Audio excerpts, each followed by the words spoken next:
Welcome to a 3-minute army primer for the much maligned, trickiest and most challenging army in the Kings of War pantheon. They're suffering in bondage, and not even the good kind. It's the Ratkin Slaves. And is it possible for anyone to love them?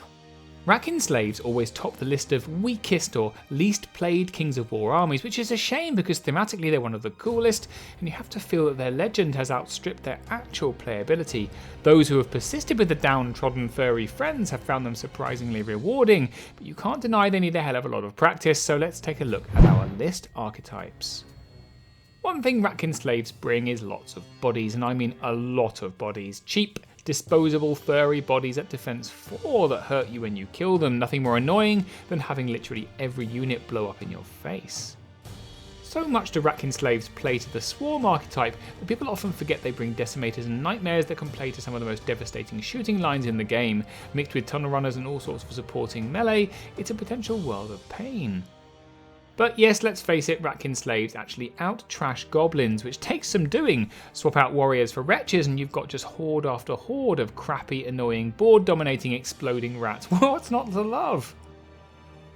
This could very easily say slave wretches, and let's face it, you're probably going to use the same miniatures. It all depends whether you want waves and waves of furry bodies you're throwing at the enemy to last 1 turn or 2 turns before they delightfully explode in the face of their attackers. I'm not sure why this death engine is named after the over-matriarch of Free Ratkin, but hey, the main thing this special monster brings is that it's just insanely fun. The actual instances of overrunning into another unit might be limited, and in general the chariot base means that once you commit you're getting flanked, but the fear factor of the chaff eliminating threat it brings is a brilliant tool in your arsenal.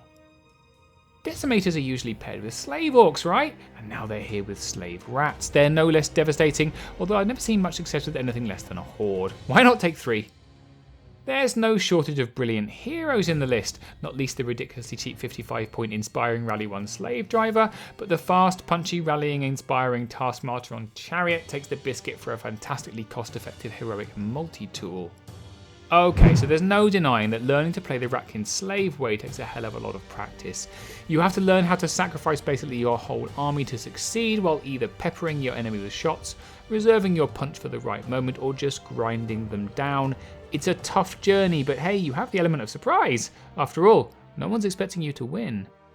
In summary, Ratkin Slaves is an attrition-focused sacrifice list that takes a lot of practice to get right. However, the list is rammed with fun and unique units, and with the right synergy you can really surprise your enemy with how strong the list can play.